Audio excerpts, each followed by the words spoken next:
this is where I fault a lot of other coaches, where they should have turned the client away. I have some of these stories, like they break my heart, where people are like, yeah, I told my coach I binge eat 4 days a week, and they're like, cool, we'll just put you on some supplements, or we'll just boost your metabolism, or we'll make you do some reset and get sugar out of the house. I'm like, are you fucking high? Why are you hiring a coach in the first place? Is it to get there as quick as possible so that you can then try to figure it out on your own, or do you actually want them to guide you through it so that this will be the last thing that you have to do? We don't want you to have to hire another coach after this. We don't want you to be dependent on us for the next 20 years or something crazy like that.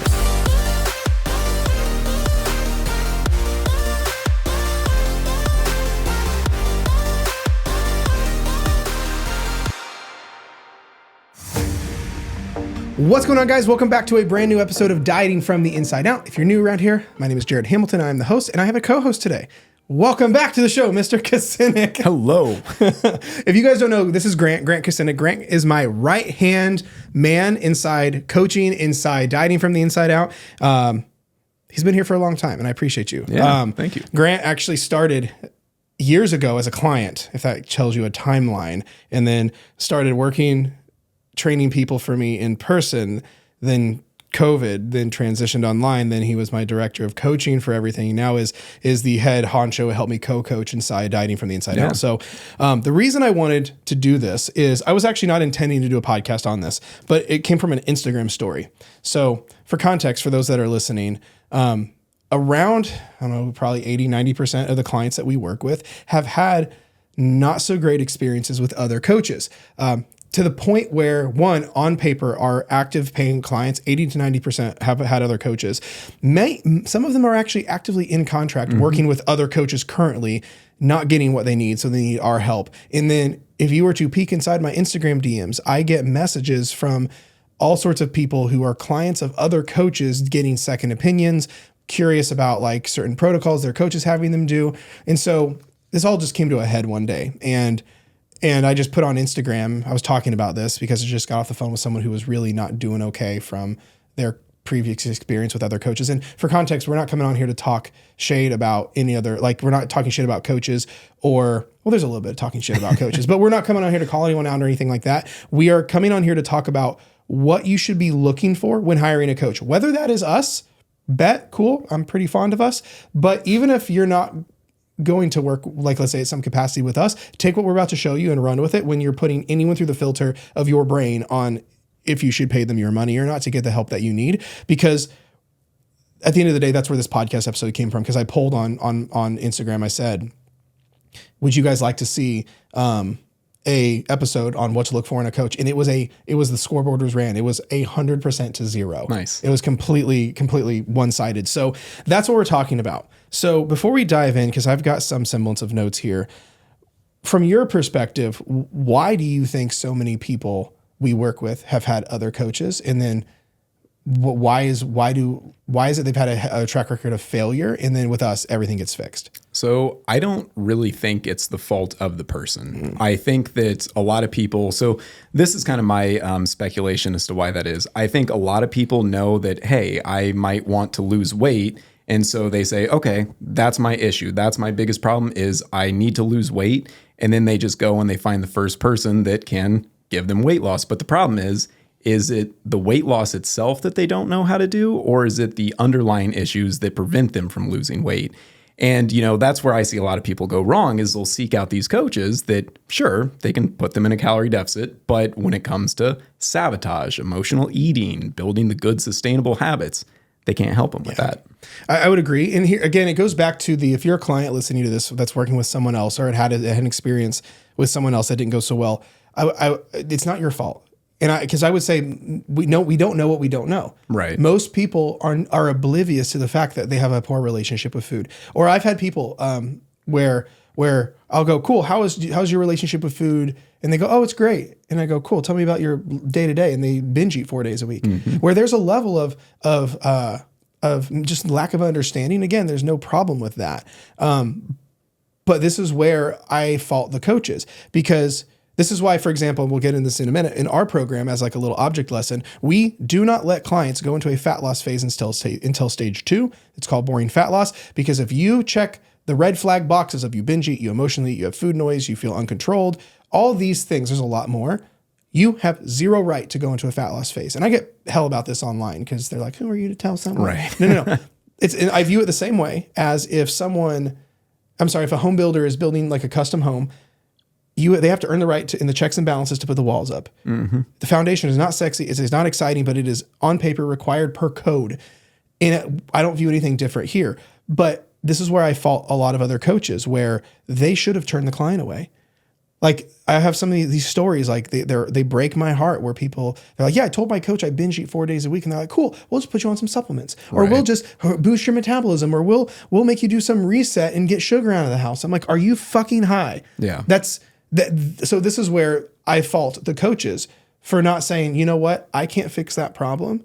Because whenever the business and how we coach transitioned to this inner game first before everything, it was because I noticed a pattern. I don't know if I think I've mentioned this on like the episodes back, where I would take on the client, they would come in and I'm like, cool, let's go into fat loss. And I had this, oh shit moment where I go, they binge eat.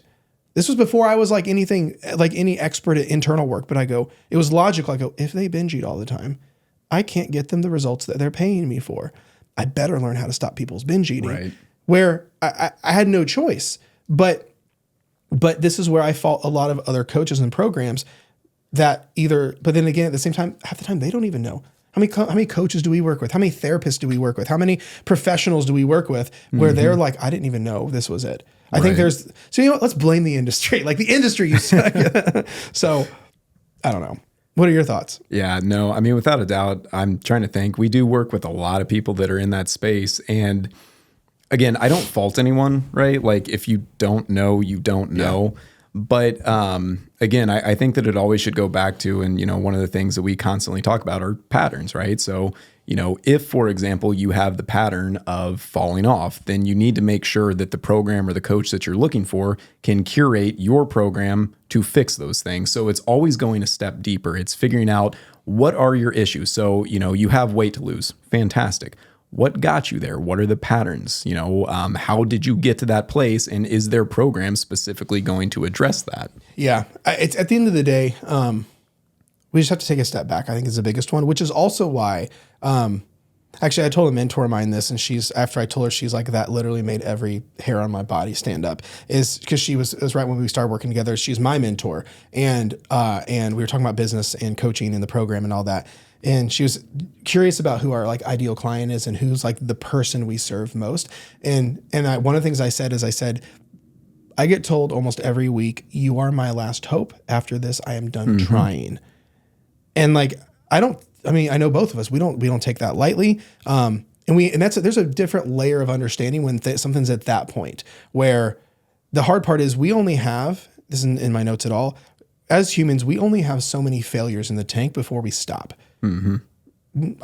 No one knows what that number is, but like, if you're listening to this and you're like, I've literally failed the last decade of my life, or I can't keep results for longer than 6 months, if that long, let alone 6 weeks, let alone 6 days. Right.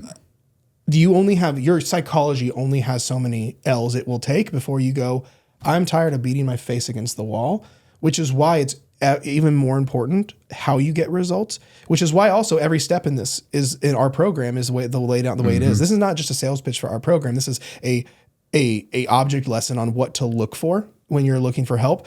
I actually had a call the other day, one of the newer ladies in Dieting from the Inside Out, her exact words on our call, the application call, she says, I'm trying to find a reason to not do this, and I can't come up with a single thing. Oh, I love that. Her exact words, she literally said, I'm trying to find a reason logically to not do this.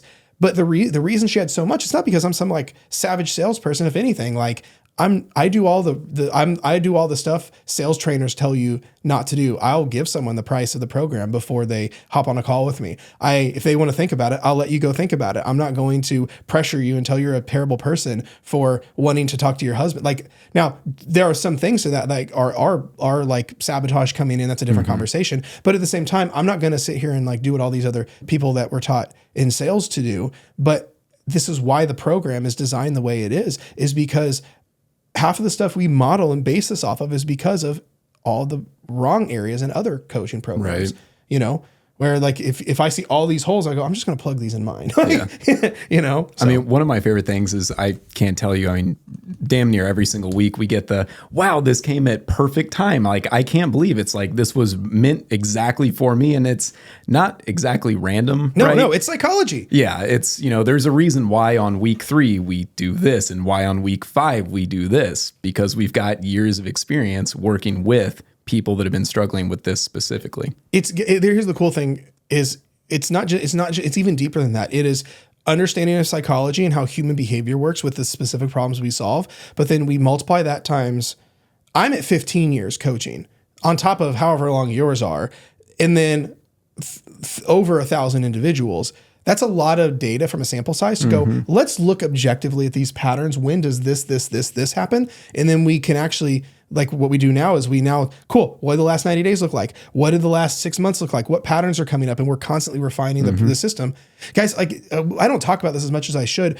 In our case, I put thousands and thousands and thousands of dollars into our systems that go right into our clients. And I'm not talking about just from like a business standpoint. Like, yes, the business has to be successful because without a margin, there's no mission. But I'm talking about from the experience our clients have. Because at the end of the day, the experience that you have in a program is what dictates whether it's going to work for you or not as one of the subsets of factors. So I feel like we're getting kind of tangenty. Yeah. But I think this is really good. So let's talk about, though, like what specifically people should look for. I know we kind of went through a little bit of a list, so we'll just kind of go back and forth on it. For me, the first thing that comes up and for those that are listening, if you're taking notes or like the take home messages with this, is number one is results and proof for me. Like when you go, what should I be looking for? Is the first is they have to be undeniable with the exact transformation you want. Now, at the end of the day though, I'm specific around that, like not vague before and afters. I'm talking about real stories, specific problems solved, and clients who are just like you. Like there's a difference between like a plethora of before and afters, but what are the stories? What are the specific problems? Did they starve Mrs. Jones to get her to lose 30 pounds? And then after the coaching program's over, she gained 60 back. Like what? Like it has to be undeniable proof and evidence of the problems you want solved, but that are people just like you or have the same problems. What are your thoughts on that? Yeah, well, and so without a doubt but I would even go a step further where, again, not throwing shade at anyone, but it's always this in 30 days, this in 3 months. What about people 2 years after the fact? What about people 5 years after the fact? You don't see a lot of those long-term success stories. And I think that now, granted, some coaches are newer and things like that, so they might not have clients that have graduated and had that success for 5 years. But you want to make sure that there are what's the word I'm looking for? Long-lasting cases of success, right? Yeah. It's one thing anyone can starve someone for 30 days and get that really cool before and after. Anyone can do that. But can you create that before and after and then keep that before and after for the next 10 years, 20 years? Yeah. At the end of the day, I think there just has to be a level of undeniableness. Yeah. Whether that be and it doesn't even have to be like a before and after. Like, yes, that's part of it. But with the problems that they solve, that the coach that you're looking to get help from, is it undeniable? Yeah. I had someone yesterday, I had a call with someone that was applying for coaching. And I've never had this happen before. She literally asked ChatGPT to compare me to all these other coaches. And even, but like, not to toot my own horn, but it was pretty undeniable what Chat pulled from a decade and a half worth of Jared on the internet with what I post and how I conduct myself and all these different things. And she's like, oh, I researched you on ChatGPT. And I'm like, I've never had someone say, I was like, kind of like, can you share your screen and show me what it told you? But at the end of the day, when in the position that you guys listening to this, when you are going, I'm looking to get help, I'm ready to invest in myself, because and this is coming from someone who one of the biggest chunks of money in my life, like I currently spend, is in investing in coaches and other mentors. I personally have spent well over 6 figures in investing in my own development and in other coaches helping me. And I do think it's ironic that there's a lot of coaches who never have, like they haven't ever had any semblance of like mentorship in their life, but then they're, you know what I mean? Right. Like they've never hired a coach. Yeah. Like you started with me because you hired me. Like, yeah. And then, but at the end of the day, like, I just think it's ironic but that's a different tangent. So at the end of the day, number one is for me is result and proof. Are they undeniable with the problems that they solve and the results they produce? And not all problems are external. We solve a lot of internal problems. I can get you to quit thinking about food. We can get you to be peaceful and feel like a normal person. Yeah. So but I would say like, listen to my podcast, watch Instagram. Like with the program that we run is undeniable. So, for me, I got number 2. We call it established versus fly by night. What I mean by that, are they proven and established or just running on vibes and Instagram hype? I think that's gonna be kind of hard sometimes to establish. Like that's the thing with social media, it's kind of makes it harder. What are your thoughts on that? Now, when you say that, do you mean, for example, like someone that's got, years on the internet and years of proof, or what do you mean by that? Do they have staying power, systems, and a reputation? Oh, okay. Because don't take this the wrong way either. I'm not saying like everyone starts somewhere, right? But at the end of the day, there still should be some semblance of being proven and established. Like you have to earn the right for people to trust you. Like if I'm working with a new coach that's like getting help from me or wanting to ask how to build their coaching business, the first thing I'll say is you need to work with a lot of people for free for a long time to establish almost what we talked about in number 1, to establish undeniable results. Mm-hmm. So for me, are they established? This is why I think social media can be awesome. How long have they been posting content? Right. Are they consistent with their message that they are posting? Are they actually walking you through how they solve problems? Not just saying, look how shredded I got John Jones in 2 weeks, but do they actually walk you through and show like, no, we have systems we run on. We have frameworks. Mm-hmm. We have a proven, almost like think about like this may be a bad example. Think about like an education system. They go, no, this is the curriculum. This is what we do. Here we'll open up the floodgates and show you how we educate you, how we create this. Do they have that? Yeah, no, I mean, so it's really funny because I feel like a lot of people, if you are reaching out to someone to inquire about coaching or something like that, literally don't be shy. Ask them, how do you produce results? And see what they say. Do they give you a very generic, well, we'll look at some of your stuff and we'll, give you a meal plan and we'll do this? Or is it literally a systematic, this is exactly how we create that result? You know what? And my favorite thing is I'll get asked that on a call and they'll go, so how do you create results? And I'll explain like our process. And they go, how do you do that? And I go, you want to go into the weeds? I will happily put on my safari suit and go into the weeds with you. Like I had someone because I think these are also great questions that show how much someone cares. Like when someone goes, I'm not trying to sound cynical or skeptical. I go, I love skeptics because it shows you care. I love it when someone comes to me skeptical because it shows me that they really do care about where they spend their money, where they spend their bandwidth, and what they are committing to. When someone just like effortlessly signs up, I'm like, I get kind of funny feelings. But this is why though, and I'm not saying that's necessarily a bad thing. Some people followed like for years and then they're like, I know everything I know your dog's name. And they like, but at the end of the day, there's nothing wrong with that. Like I had someone ask me, they go, cool, I get you like start with the psychology and internal work and but like, how do you rewire a brain? I go, oh, do you know what a neural pathway is? Do you know what keeps an old neural pathway alive? Cool. Well, this is what keeps the old ones alive. This pattern or lack of patterns is what's causing the new ones not to have happen. But then this is the truth about the subconscious mind and unconscious pattern. And I went down a neuroscience rabbit hole and she went, oh, that makes a lot of sense. She had some psychology background, but like I had an answer and I wasn't like defensive. I wasn't taken aback. And I did that's a great question. I love that you asked that. Yeah. So make sure that your coach that you are looking for has got themselves a really solid foundation and understanding of how to actually create those results. So question everything. I'm very big on that. Question everything. Something that this may be controversial. If they cannot explain in their words how they create an outcome or solve a problem, how can they do it in actions? Right. If like, I'll give you a case in point. When my grandma was alive, boy, her cookies were great. She made the best cookies ever. But I know if I would have said, Grandma, how do you make the cookies? She could have said, oh, I do this, this, and this. The box says do this. That's stupid. I actually put 2 of that in there. I take this out. She would have walked me through every step and then any nuance. She would even go, if they didn't taste quite right here, I add a little bit of this because you can always add more later. Like she would have had that level of nuance in understanding. But if Grandma couldn't tell me how to make cookies, I bet she couldn't bake cookies. Yeah. Or whatever the thing. That's just cookies, let alone something nuanced. Right. You know what I mean? So at the end of the day, they should be able to communicate these things and be okay communicating them. I get really kind of weird when people can't tell me how.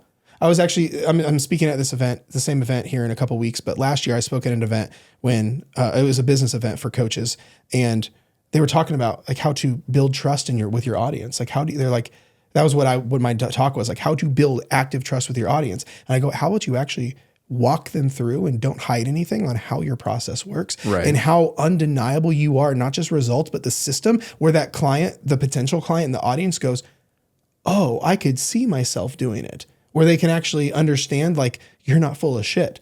So if you're listening to this, inquiring with anyone, don't be afraid to ask these questions. So, yeah, without a doubt.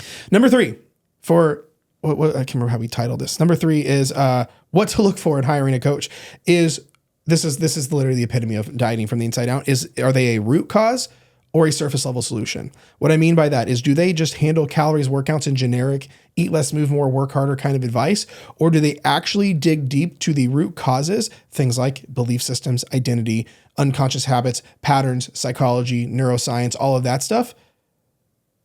In that because when they don't, it keeps people stuck. So like, how deep do they go? And I'm not saying every coach should be a therapist or every coach should like go to the deep end of the pool, but where is your struggles at? Because at the end of the day, if you weren't struggling, you weren't working with it, you're not hiring a coach.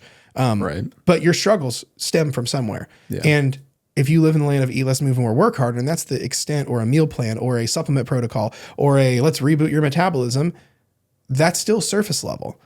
Like I think of it like a pyramid, like you can't outwork a bad diet. That's true, but it's incomplete. Imagine a pyramid, but there's a hidden base that's buried, because that's your psychology and internal work and patterns and identity, all these things that are on autopilot unconsciously.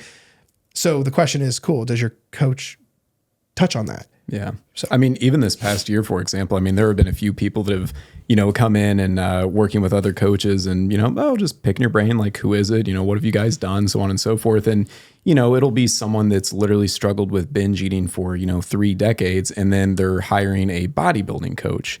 And the first question that I always have for them is, hey, that's really cool, but just out of curiosity, why did you choose them, right? What was it about them that kind of spoke to you? And they were like, well, they seem to really have a lot of, before and afters. They seem to have lost weight. So one of the biggest things with that is you need to be sure that what your actual struggles are being met with the coach. If you struggle with binge eating and they've never talked about binge eating, I promise you they will get you to lose weight. But again, if they can't solve the root of it, it's for nothing. The analogy I gave on a call the other day where someone was telling me the same thing about like their previous program they were on and all that is your current struggle the cake or the sprinkles? Mm-hmm. So what I mean by that is like, and again, like we're not like calling out anyone, but like this, like any specific companies or coaching individuals, that's not how we roll. But I think it's important to understand this, especially if you're in the trenches of this right now, where, for example, when someone comes to me and they can't get to where they want to be, if they're coming from wherever,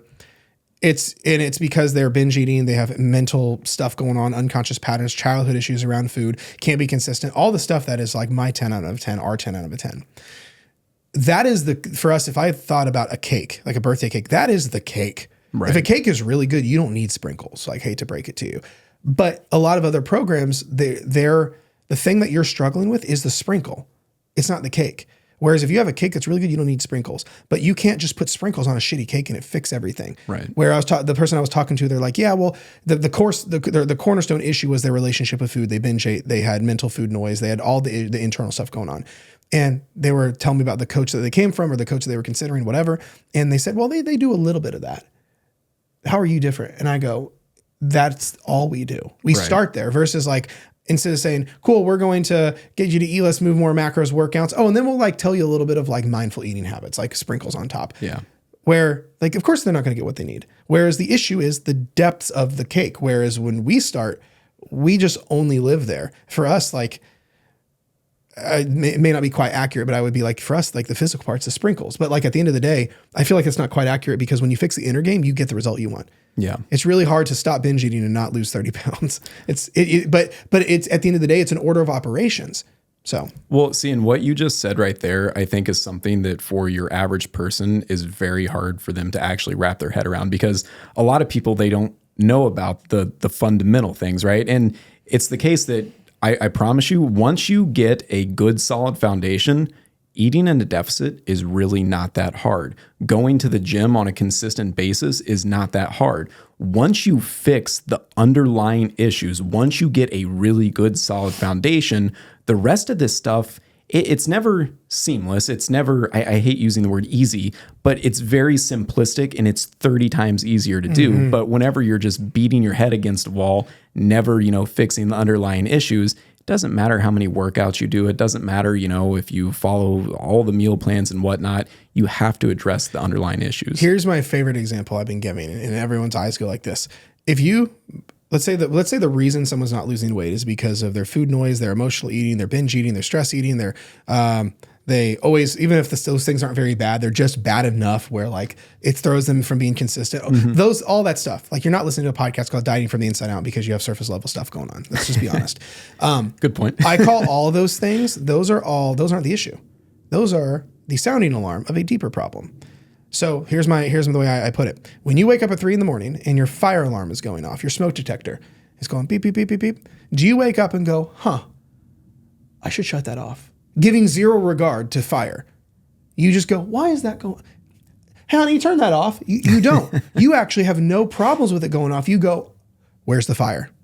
You hear the smoke alarm that is an alert to fire in the house. And you go, where's the fire? And you search your house. You would search your house for the fire.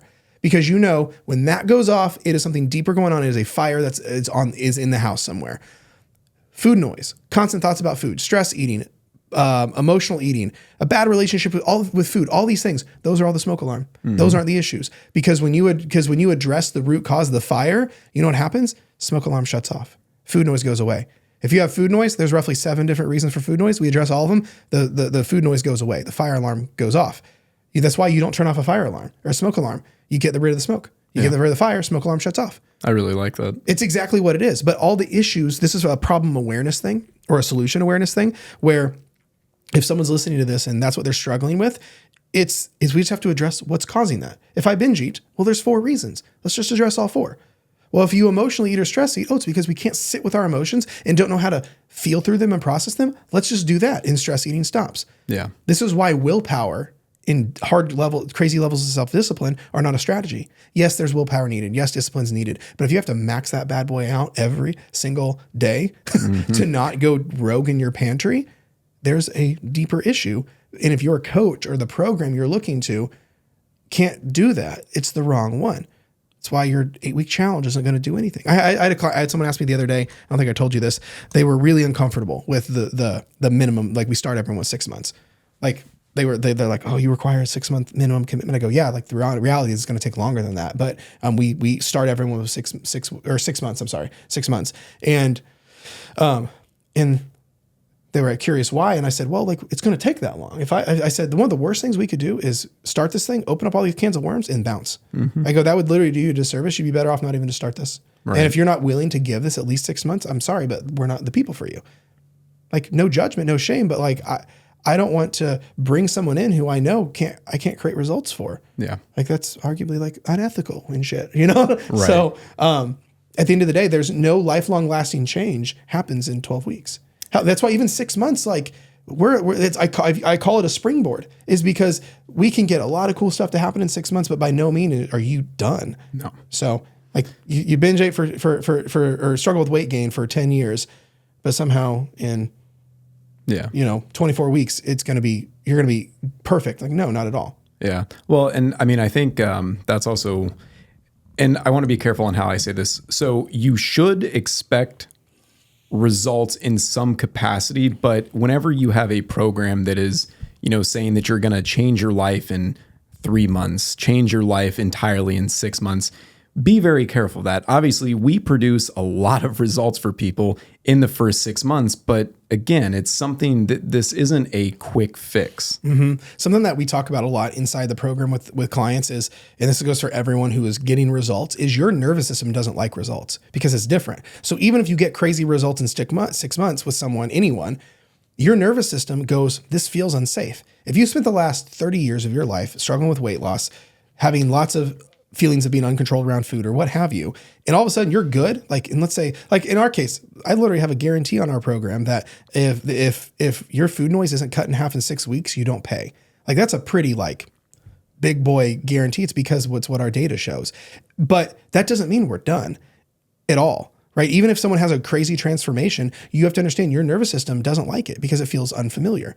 It's why you're on autopilot 90% of the time. So just because you have the initial results or the initial solutions, amazing. Now we have to do the work to train your nervous system to keep them so it doesn't jump ship. It's why patterns always come through. It's why most millionaires who won a lottery ticket go broke. People who get big inheritances go broke.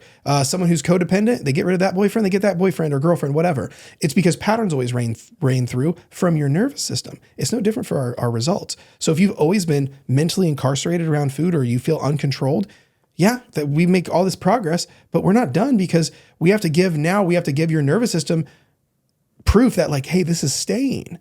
It's just from a psychology standpoint. Yeah, well, and that's one of my biggest pet peeves too is, whenever people are just like, you brute force it for this short period of time, again, you can't do that forever, right? At some point, you are going to default back to your old habits, to your old system, to your old way of thinking. So that's partly why it can't be a quick fix. Yep. Every new level there's a new devil, is the way that I put it. So, all right, number 4. We're already half hour in. There's like 10 of these. So number 4, it has to pass the sustainability test. Yes. Any coach you work with, the program has to pass a sustainability test. Even if it's not a coach, let's say you do like a quick freebie detox or an 8-week challenge or some meal plan just to get the weight off. Does it pass the sustainability test? If not, it's a waste of time. I don't care if you people will say, well, I did it just to get the weight off initially to get my motivation up. Well, how motivating is it when you gain it back? Right. So for me, it's like, does the program, is it designed to last? And will you still have the tools, mindset, and confidence years from now? Or will they be gone when the coach leaves or you exit the program?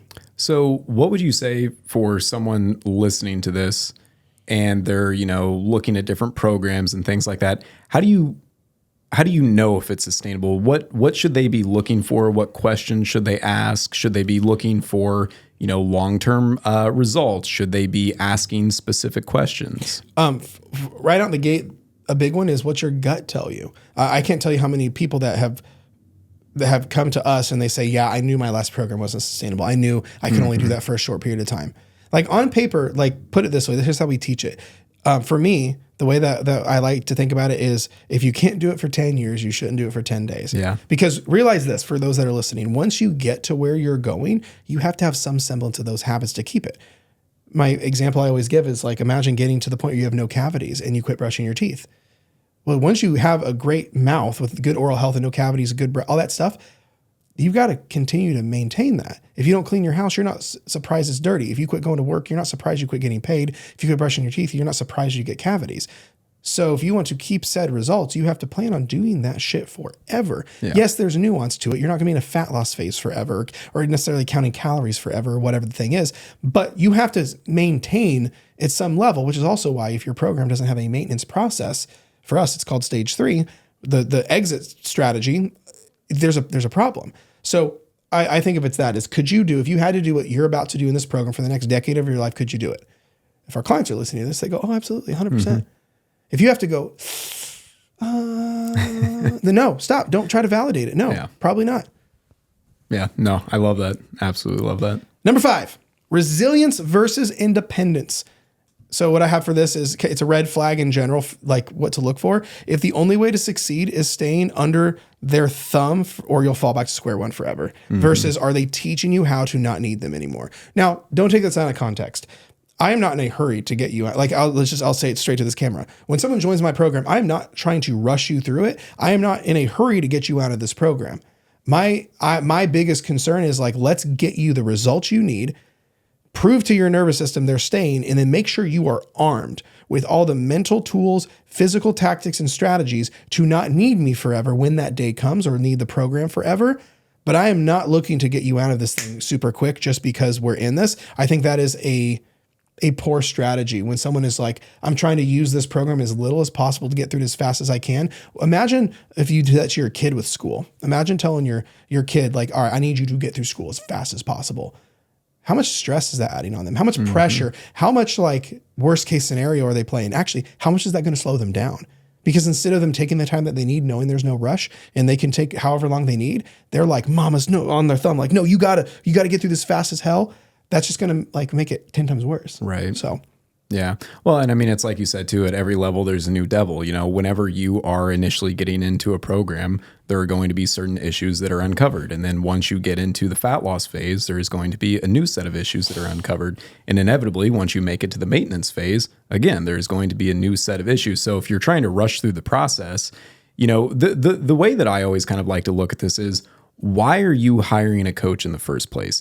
Is it to get there as quick as possible so that you can then try to figure it out on your own? Or do you actually want them to guide you through it so that this will be the last thing that you have to do? And my hope is people do this so that they don't have to do another program. And that's one of my favorite things to tell people is, you know, at our core, we're educators. You know, we don't want you to have to hire another coach after this. We don't want you to, you know, be dependent on us for the next 20 years or something crazy like that. You know, we want people to have that success. And with that, it takes time. You have to actually see that through all the way.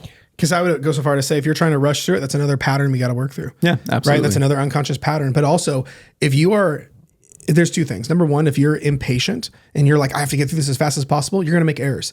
Just like if I try to drive as fast as humanly possible, I'm going to get pulled over. I'm going to get in car accidents. It's inevitable. I make dumb decisions. If I drove 150 miles an hour everywhere I go. Same thing. The other part to this too is if your intention is to go through a program as fast as possible, it's going to make it feel 10 times longer. Tell you what, which feels longer, when you have to pee really bad and you're waiting on someone in the bathroom taking their jolly good time, or if you're like, I'd like to go before we leave the house. If you are in a hurry, every second feels like it's dog years. Yeah. Right? Like I've heard that there's the joke, the longest 30 seconds of your life is on the wrong side of the bathroom door or in the plank or holding a plank. It's just because of the nature of it. When you are in a hurry, you are living in the world of what you don't have and lack. Yeah. And then your brain's like, this is torture. And then we make dumb decisions. So Absolutely. But the question is for this number 5 is, are you actually developing independence and being autonomous? Our goal is to always make all of our clients independent and autonomous, which requires time though. It's not a matter of like, of rushing through that, because you can't. A level of independence and autonomous requires trust. It requires letting go, and it requires a level of safety. It requires all these different things. Just like you wouldn't try to like rush your kid through certain things, we don't want to rush our clients through things either. So yeah, absolutely. Number 6, psychology and inner work, the bread and butter. So when you're looking to potentially work with a program, a coach, whatever, is do they address psychology and inner work? And you should just ask that. How much psychology and inner work do you do? And if they go, what do you mean? Yeah. Hey, sorry, I gotta go. My dog's sick. Like, just get off the phone.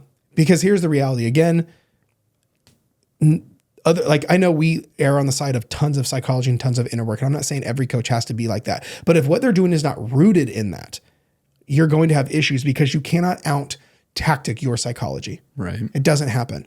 You are on autopilot 90+% of the day. And it's all from where your psychology and internal game is at. So if you do not have work around that, like it blows me away. Someone will be applying for coaching and to join the program, and they're telling me about the last coach they worked with and all this stuff, and that they were going to fix their relationship with food and their psychology based. And I go, cool, what'd they have you do? And they're like, they couldn't say. Again, this is no fault on the client, but I go, cool. What's your other, or like when I get a DM about someone who's working with another coach on to fix their relationship with food, I go, cool. What are they having you do tactically? And they go, I'm not really sure. Yeah. I go, like, what kind of inner work, like non-fitness nutrition work I having you? They go, they tell me to be mindful. I go, what's that mean? And they go, I don't know. Like, this is the problem, because in the space, there's a lot of generalized buzzwords. Be more mindful, work harder, and focus on your why. Know your why. Know your why. Know that your pisses why. me off more. I literally have the book up here somewhere it's Simon Sinek's Start With Why, which is where a lot of this stuff came from. But like, you can't just out why shitty strategy. So at the end of the day, what I have here in my notes is true transformations is more than just macros. Whoever you're looking to work with, do they understand psychology patterns, emotional regulation, patterns of self-sabotage, and all this kind of stuff? And then are they actively helping you rewire how your brain sees food, your body, these kind of things? Or are they just constantly saying, be more disciplined? Yeah. How often do we say, just be more disciplined, just be more consistent, just work harder?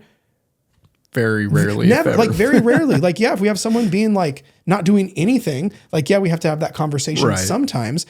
But if half of the answers is just be more committed, just be more disciplined, just be more consistent, if they aren't, here's the way that we view this. If someone's having a hard time being consistent, having a hard time being disciplined, having a hard time being committed, we need to go, why? Oh, too much on their plate. Not regulating their emotions enough. Oh, an old pattern. It's not a matter of just forcing this square peg into this round hole. What do you think? Yeah. Well, I forget exactly, and correct me if I butcher this. I love whenever you said this. Inner work dictates your emotional state. Your emotional state is what dictates what you do automatically, right? And for lasting change, because again, guys, there's no point in doing this if it's not forever, right? If you want to truly change your physical state, then you need to make sure that all of the things that you do on the day to day, all of the automatic things are solid, that will be conducive to you keeping that. And so if you don't have a good emotional regulation strategy, then you need to start there. Yeah, 100%. It's the biggest difference. Actually, I have this in my notes, and I'll bring it up now since we're talking about it. Maybe on the video we can put a graphic showing this. I don't know. The reality is, here's the main difference between like what most coaches and programs do versus what we do. In the order of operations, like it goes for most people, it goes actions, new inputs. That leads to consistency. That consistency leads to results. But because it only just started at the action stage, self-sabotage happens and you go back to square one. Actions, consistency, results, sabotage.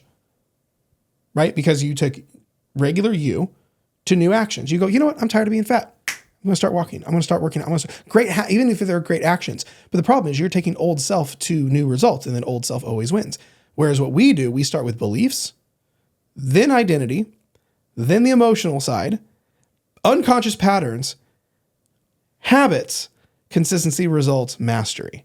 It's a whole different gambit. Would you agree with that? Yeah, absolutely. Like that's why, is because we have beliefs, identity, emotions, pattern, habits. We'll say habits/actions. We have 5 things we are addressing that has more to do with who you are than anything else than actions. Yeah. Because if you take old you, I'm an all or nothing person. I'm a perfectionist. I'm not good enough. I'm just like my mom. My dad was right. You take that stuff, which controls 90% of your actions, to your meal plan, to your macro split, to your calorie tracking, to your gym routine. Old you's just going to come in and go, I'm just going to fuck this whole thing up. Yeah. That's how it works. Well, and it's kind of like the, I don't know if you've ever talked about this I'm sure you have, but it's the whole idea behind, be, do, have, right? I would say that most programs out there, most coaches have, or do then have. Yeah, do then have. I'm sorry. Do have, right? So what we do is we actually introduce the be component of that, right? Who do you actually have to become to do the thing so that you get to have the results? Yep. Be, do, have is much more simple than what I just said. So for sure. So let's go into number 7 on this, because we only have 10. So we're making good time. So again, when you're looking to like work with someone, the next area we need to look at is how they handle setbacks. Pay attention to what they say when you are inconsistent or struggling. You could even ask that. Like, hey, how do you handle it if I'm going through a rough time? Do they shame and push harder, or do they help you understand and pattern fix, or what do they do? I had someone tell me, like, when they were applying for coaching, and they're like, hey, what do you do if I like can't be consistent, or like I'm going through a rough time? I go, I meet you where you're at and help you hold space, and then adjust the plan based on what you need, and then give yourself more, help you give yourself more grace. She goes, oh. And I go, what did the last guy do? And they're like, told me to work harder and told me I obviously don't want this and I just need to be more consistent and that I'm a problem client. I go, well, I'm so fucking sorry for whatever drill sergeant, John Doe right. was working with you. That that's horrible. Yeah. So how do they handle setbacks? What are your thoughts? Well, no, I mean, that's everything. And one of my other favorite things too is, I mean, how often do we get that where people are like, and I'll tie this back into that, but how often do we get it to where people are like, well, I've got a wedding coming up, or, well, it's a holiday season. I'll maybe wait until after that to do it. So, another thing with that is the coach or the program that you're, about to hire on, how do they handle the big events in life? How do they handle holidays? How do they handle birthdays? Is this one of those things where you've got to, drill sergeant discipline your way, or do they actually have frameworks that will get you through these events? That's a really big one. A lot, because this is where it gets into practicality and sustainability, where you built your life. Here's the thing. If you're listening to this, you are probably successful. You have a family, you have a calendar that never slows down, and you are ambitious and you work really hard and you have so much in your life going for you, but somehow food in your body is like the things that just never caught up to speed. So the worst thing that happens is you have this life you built. You travel all the time. You have a great social circle. You have kids. You have all the things you wanted, but then you jump in a fat loss program and then all of a sudden you can't do any of that. That's not how this works. We have to make these things work with that crazy ass life of yours that you've worked so hard for. Yeah. And if the program you're looking to do can't work with that, or they just say, well, you have to give it up. You just have to push harder. You have to, and then they shame you. If they use shame and guilt as levers to pull to make you execute better, we got problems. There's not a reason ever to feel shame and guilt. Yeah. Well, and I mean, literally just ask your coach, like, hey, how do I get through the holidays? And if their answer is ever anything like, you just got to really want it, you got to be really disciplined, run away. Again, if their main coaching strategy is yelling at you to be more committed, work harder, or shame you, we have issues. Okay. Number 8, niche and fit is what I would label this one. Here's what I mean by that. Niche and fit. Yes. Like the fit of it, not them, like the niche of it is, do they work exclusively with people like you with your specific challenges? You give a great example the other day. Someone or not the other day, just like a few minutes ago, when you said this, let's say someone struggles with overeating and binge eating and they hire a bodybuilding coach. Right. Like that's not the fit. Are they a generalist trying to help everyone and really helping no one? I'll give you an example. I had someone that has and had a ton of coaches historically, and their exact words to me, they've joined our program because they're ready to change their life. And they said, normally I just hire cheap coaches because I'm not looking to change my life or anything, but I think I'm ready to change my life. Like that one kind of threw me for a bit, because are you looking for when it comes down to what you're looking for, are you looking for just like a warm body to like talk to you? Or are you looking for someone to actually quite literally transform your life so nothing is ever the same? I think you need to get really clear on this. So at the end of the day, though, there's a lot of generalist coaches, and that's not necessarily the worst thing, but for you that are listening to this, this is not a normal podcast.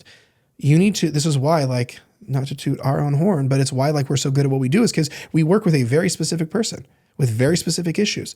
If you said, Jared, you want to get me ready for a bodybuilding show, I'd go, I got some people I'll recommend you to who that's all they do.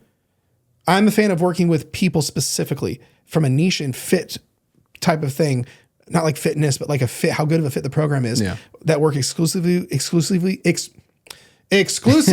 with people like you with your specific problems. Yeah. This is why also we vet every person who comes into the program, and I will tell people that they're not a good fit. So. Yeah, and I mean that's another good thing too. I mean, I don't know how exactly you would ask this, or maybe it's just, are you selective in who you bring on, or do you allow everyone in? And if the answer is if you're willing to pay, come on in. Heartbeat a credit card. I would be a little bit skeptical of that, right? Yeah, for sure. The intention from the coach really matters. It really matters. For sure. All right, number 9. What to look for when hiring a coach. Systems versus guesswork. This one's so big. I had a buddy of mine who's a coach, and I won't mention him, and I love him. First of all, he's incredible at creating results. So he's an outlier with this. But we were having just a biz dev kind of conversation one day, and I said, hey, he was asking me like business advice and like stuff with clients and communication. And I said, if I asked you how you create your results, could you tell me? And he goes, yeah. I go, how? And he's just like, yeah, well, I would kind of look at what you're doing. Then I'd make some decisions off of what you're doing. And then, I kind of feel it out from there. And I go, how's that feel? Just to like say that. And like, it does not good. It doesn't come across like you know what you're doing. Now, I know in his particular case, he does. But like as a client who's been following you for like 3 weeks, it's like, yeah, I think I'll work with you. There's not a lot of certainty there. Right. But this is the other cool thing when someone has a history of working with so many people is, well, like in our case, we have a mapped out, proven system that works like clockwork. Like as soon as someone enters our ecosystem, we have an exact system for the next year plus of their life, like down to every detail mapped out with where we can adjust, where we adjust things accordingly. It's not just like a one size fits, like templated thing. We actually have one-on-one intention in it. We have all sorts of things like that where we adjust things accordingly. But like as a whole, it's the reason we produce results so good is because it's duplicatable. It doesn't help if a client can just produce results for random people. They should be, in my opinion, have a system that is so predictable and duplicatable that anyone who matches the criteria that's a good fit, it's literally like a printer where you just like, we print results for days. Yeah. So, but how many coaches and programs are just like guessworking or working off vibes? Right. Well, and it's so again, it's never a one size fits all, but I would say that one of the ways to kind of know if the coach or the program is worthwhile, if they have a system that produces really damn good results for the vast majority of people, you know it's pretty damn good because there's always that unique individual element. But if you have a system that works and produces results, and again, I know that this is just being taken at face value, but it's really funny every single week where there's, always several people that are like, man, this came at the best of time, or man, I was just about to ask about this, or oh my God, the focus of the week this week just saved my life. It's not happen chance, right? It's like in our case, it's a system thing. Like think of it this way. There's a system how we all drive cars. Doesn't matter if it's a semi, it doesn't matter if it's a motorcycle or a Honda or a race car. All cars have the same framework. Yes, there's some individualness to it. Yes, there's tailoredness to it. Yes, there's all this. But the reason we all can coexist on the road just fine is because we all follow the same systems and rules and regulations. It's no different. One of the things that I'm told by our people that gives us our clients so much peace of mind is the fact that everything we do is system-based. It is proven. There is a system to lean into. There are boxes to check. There is not just this, we're just kind of vibing it out and hoping for the best. It is cool, here are all the systems. Here, this issue comes up. Here are the systems we use. Here's the overarching systems. Hey, this hyper-specific problem, here's the systems to solve it. That's so magical because not only can you tweak and produce results, because here's the cool thing. For us, we are completely system-driven, which means now we can audit our systems based on data, not just energy, not just on vibes. It is like, cool, based on the last 6 months of clients and how they're doing, what in our system can be improved? Oh, this thing here we can make better by 10%. Well, now it reflects on the client's end, but we have systems that we can monitor things for data. It's why I always say like it should be you getting results should be very much like running a business. It should be so systematic and so measurable where you can lean into it and have clarity and certainty. Yeah. But it's no different on the program side when you create results for a lot of different people. So that's why for me on this list, it was if someone doesn't have actual systems that are proven to work with hundreds and thousands of people, we have issues.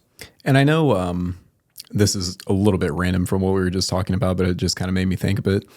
Another thing too is like knowing yourself, make sure that the program actually provides what you need. And what I mean by that is I can't tell you how many times people will, be needing one-on-one individual attention. And then they get themselves into this, group where it's like 10,000 people and you're never actually getting anything. So also make sure that what you are looking for is being provided. And I know that sounds simple, but I feel like a lot of people will get into these things expecting, some semblance of one-on-one attention and they never get it. For sure. Where we get a lot of people from different bigger programs, like where thousands and thousands and like 10,000 people are in it. And it's usually going to be cheaper. Right? It's like like $100 a month kind of thing. And they're like spending all day with this chatbot on AI. That's just like not getting them what they need, but they were under the impression they're going to be able to get individualized specifics and they're not, right? So this is where, to Grant's point, is you really need to know like, cool, what am I looking for? What do I need? When I hire a coach for me in whatever capacity, a therapist, a business coach, my own fitness coach, whatever, I go, what do I need? And I make sure they check all the boxes. And if they're not answering the question, I'm like, how do you handle this? Because I need this. I know myself. I need help with this. I know this is a problem. So how do you handle that? So at the end of the day, you do have to make sure you're getting exactly what you need. Yeah. But that all also ties back into systems. Because if someone does not have specific systems and frameworks and a guiding principle, and this is the true north, this is the way we go, you're going to have problems. So systems, not vibes. Lastly, this is the big one. The motivation trap is what I'm calling this. Is the whatever system, program, person you're looking to hire, do they rely on the hype of yelling, discipline, know your why, commit harder, or do they actually change the invisible layers that drive your actual consistency? I actually had someone just sign up for Dieting from the Inside Out, and she she literally said she was on the sign up page for this other coach that she mentioned, and she goes, then all of a sudden I was watching the video and it was kind of. She said it was kind of scary. She's all she would mention is like, you have to be committed. I don't want to talk to you if you're not committed. You have to commit. And then the client is like, I think I'm committed. I'm pretty sure I'm committed. I'm about to spend money on this, but like maybe I'm not. Fell off. Nice. Yeah. Thankfully, she found us, and she's been doing great ever since she joined. But the problem was most coaches who don't this may sound bad because I know I have a lot of coaches that listen to this. When all strategy comes down to work harder, be more consistent, know your why, be disciplined. You have to want it. And it's driven off of just that. That's a problem. You shouldn't. I hope not taken out of context. You shouldn't have to work that hard. Of course, yes, we're hard. You have to work hard. You're not going to be motivated. All that stuff. You have to be committed. Yes. But you should not have to be like flooring it on every one of those every day. You should not have to remind yourself every day, I have to be committed. I have to be disciplined. Oh my gosh. Like this is not boot camp. This is not like SEAL training. It should not be taken as such. So if it is that for you, we need to evaluate how we're getting results. Because if you want peace, if you want freedom, if you want to not have to think about things, if you want to feel normal, that road will never lead you to that destination. Yeah. If you have to be careful what you enable, strict, hard, rigid strictness, and constantly being like yelling, discipline, commit harder, it will never lead to peace. Yeah. It doesn't work. If I turn left, I will never find myself right. It's not going to work. Yeah. Yeah, no, I mean, if it's a constant, cycle of, coach, I can't stick to my calories. You got to want it. Coach, I can't stick to my calories. You don't want enough.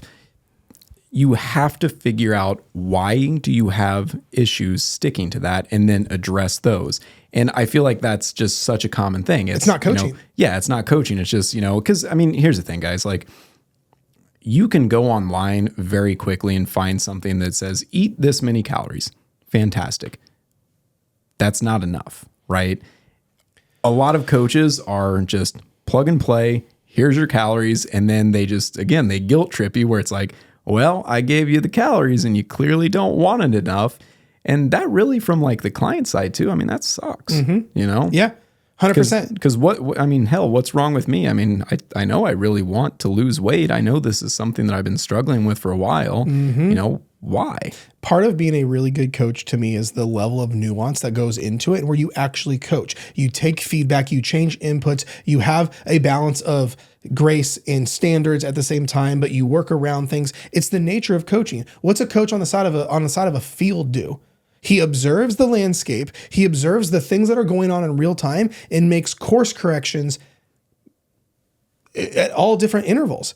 Now, not to go too much to the sports side, we're not trying to yell, scream again, like don't go that route. But if you look at, imagine where most weight loss coaches and nutrition coaches go wrong is they do what you just say. I can't be consistent, work harder. Well, just on the be more consistent, be more committed, all that. That's literally like a soccer coach or a football coach going, win.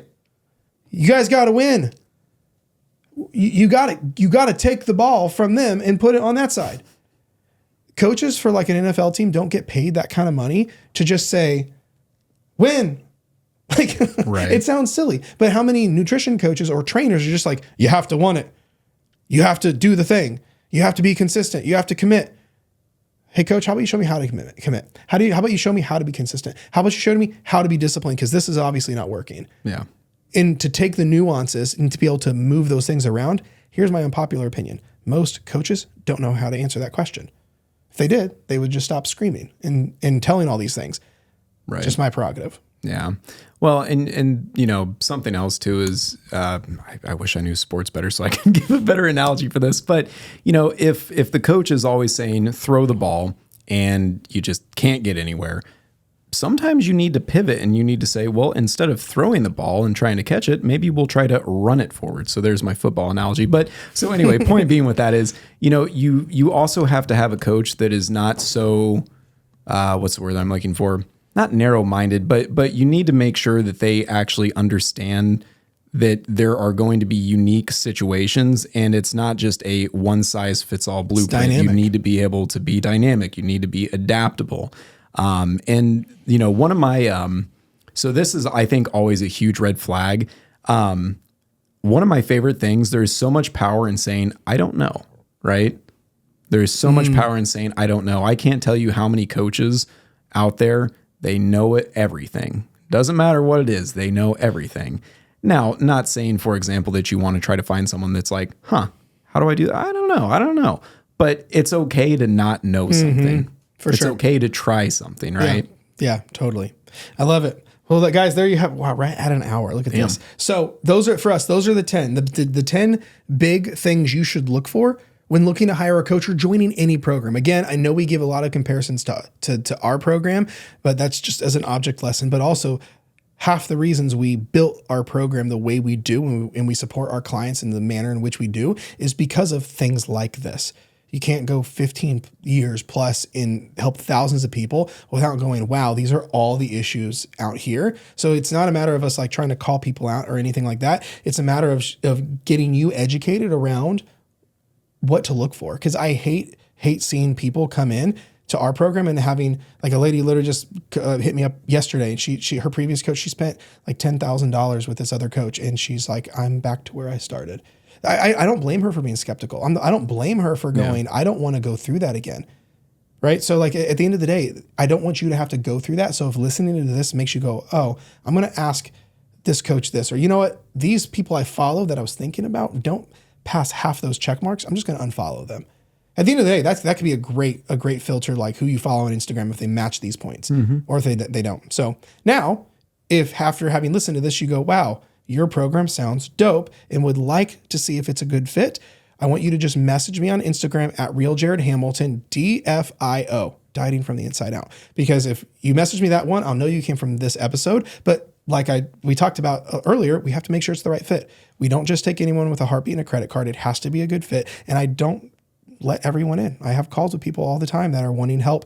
And if I don't think like it actually can change everything, then I will politely tell you. And if I have a referral, I can go, actually, this person over here can help. I'll be happy to do that. So like I said, if this resonated, I hope it does. Be sure and message us to let us know if like what did hit home. But if you are actually in the position where you're like, you know what, I think I'm ready and I think this is what I needed to hear to get to that next level and would like to see what our program looks like and ask all the questions that we just told you to ask, I welcome it. It's my favorite thing ever. Just message me on Instagram, DFIO, Dieting from the Inside Out. So that way I know where you came from. Any final words, Mr. Kasinik? I think just make sure, guys, that you are doing your homework and trust your gut, right? If it feels right, awesome. If it doesn't, listen to yourself. There you go. I love it. Awesome, guys. Be sure to subscribe if you haven't already to the show, and we'll talk to you next time.